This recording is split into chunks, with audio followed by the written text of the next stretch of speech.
Hello children, last class we saw microbes in industrial products and today we'll see about microbes in sewage treatment. Microbes in sewage treatment. See, large quantities of wastewater are generated every day in cities and towns. A major component of this wastewater is human excreta, and this municipal wastewater is also called sewage. It contains large amounts of organic matter and microorganisms. Most of them are pathogenic. It contains pathogenic microorganisms. And these wastewater cannot be discharged into natural water bodies like rivers and streams directly. Before disposal, it should be treated. That treatment is known as the sewage treatment plants to make it less polluting. If we discharge the wastewater just like that without treating them, it will pollute the rivers. So today we are going to see about the sewage treatment plants. That is, treatment of wastewater is done by two kinds of what are the methods it's done to treat the wastewater. See this treatment, you can see the picture. This is the secondary treatment. We'll see one by one. Treatment of wastewater is done by heterotrophic microorganisms. This is heterotrophic, autotrophic. They can prepare heterotrophic microorganisms that are present in the sewage. That is, they consume the organic matter that is present in the sewage water. So it is done by heterotrophic microorganism. And this treatment, sewage treatment plants, it is done in two stages. First one is the primary treatment. Okay, what's in the primary treatment we'll see. Primary treatment, it involves only two steps. Okay, primary treatment, it involves two steps, that is filtration and sedimentation. Primary treatment, first physical removal of large and small particles through filtration and sedimentation. That is what primary treatment. We'll see some pictures. See, primary treatment, this is the first step in treating the sewage water. It consists of two steps, that is, or two stages, filtration and sedimentation. Okay, here you can see I said large, physical removal of large and small particles. Okay, they are removed through filtration and sedimentation, and this floating debris is removed by filtration. You can see the large and the small particles in the sewage, and this is removed by filtration. They are nothing but the floating debris. They are the floating debris. They are removed by filtration, and the grit that it contains soil and mud, small pebbles, everything, they are removed by sedimentation. All the solids that settle at the bottom from the primary sludge. This solid things which settle at the bottom, they form the primary sludge.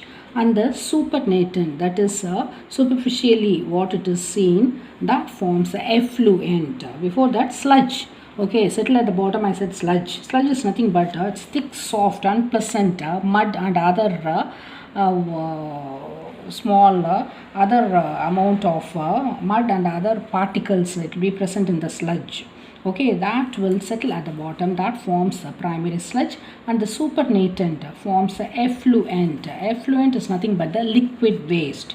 Okay, effluent is nothing but the liquid waste. Here you can see the supernatant that forms the effluent. This effluent from the primary tank is taken for secondary treatment to make it less polluting. So this is what involves in primary treatment. Primary treatment, filtration and sedimentation to remove large and small particles. And whatever have settled, apart from that, supernatant that forms the effluent or the liquid waste will be just taken for the secondary treatment. This picture you can see the effluent. Okay, and this secondary treatment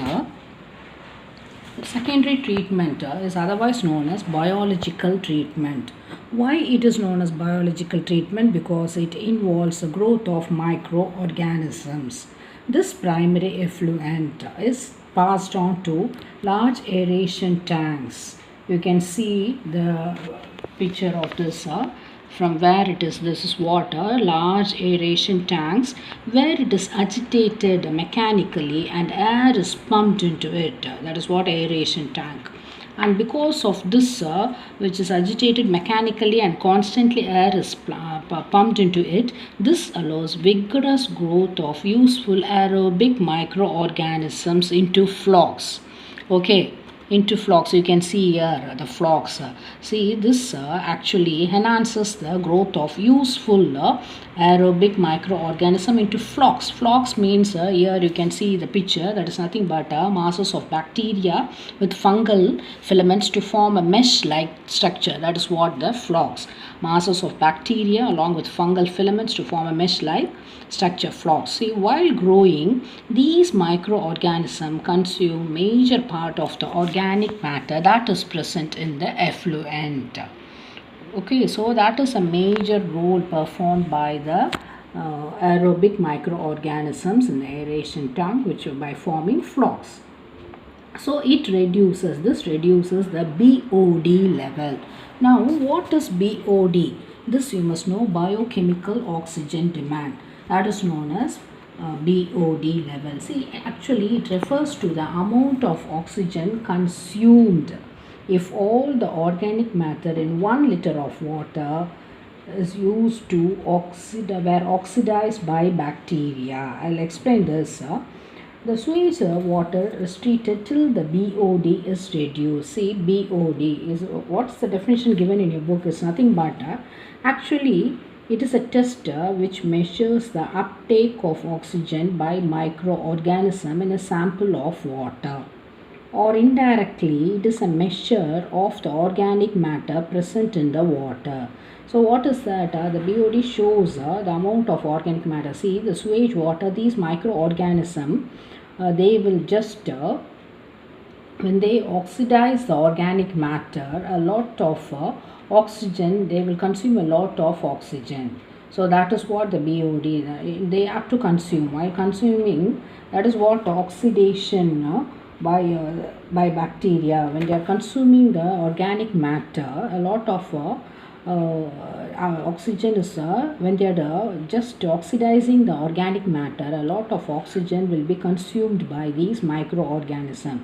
So this BOD is indirectly a measure of the organic matter present in the water. So the greater the BOD, the more water is polluted. So they will treat the water till the BOD is reduced. BOD is reduced means the water is less polluted. Already it's they have taken most of the organic matter.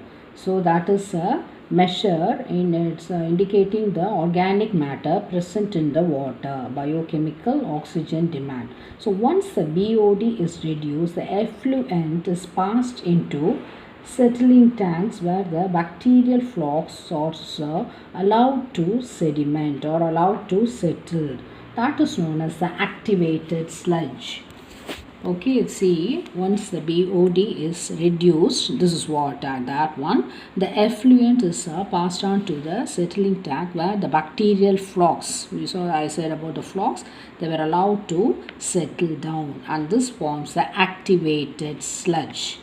Okay, what happens here, a small part of this activated sludge is pumped back into the aeration tanks to serve as an inoculum that we saw earlier, aeration tanks. Why serving as an inoculum? Because again, they need these useful aerobic microorganisms. So a little amount of this is again put on to the aeration tank, they will multiply. Okay, again the formation of flocks. So a small part of this microbial inoculum is taken from this aeration tank. Taken from this activated sludge and put on into the aeration tank. The remaining part of the sludge is passed on into large tanks called the anaerobic sludge digesters. These are the anaerobic sludge digesters. Okay, here what happens, other kinds of bacteria which grow anaerobically, we saw so far only aerobic, okay, presence of oxygen and absence of oxygen, they go anaerobically, digest these bacteria and the fungi that is present in the activated sludge, and during this digestion they produce a mixture of gases such as methane, carbon dioxide and hydrogen sulfide, and these gases form biogas and can be used as a source of energy. And the effluent from the secondary treatment plant is released into the natural water bodies like rivers and streams. So they made it, it will not cause any harm to these rivers. The rivers will not get polluted.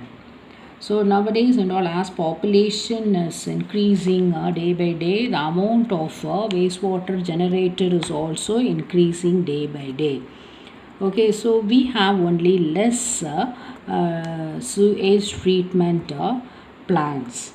So sometimes untreated wastewater, they are discharged into the natural water bodies like rivers and streams, and they make it more polluted, and the river or the natural water bodies becomes polluted, and there will be a cause of waterborne diseases.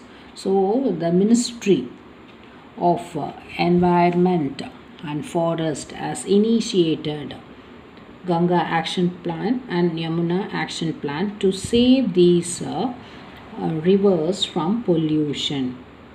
Under these plans, it is proposed to build a large number of sewage treatment plants, so that they can treat the sewage, and then after they'll make the sewage less polluted, and then they can just discharge into these major rivers, so they can just save the rivers from becoming polluted.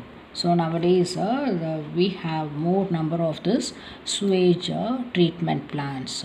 So we have seen the major contribution of these microorganisms in the sewage treatment plants. Next we'll see about microbes in the production of biogas. Okay, and you have to follow my notes and these important things, and the explanation for all these things you can refer the NCERT book.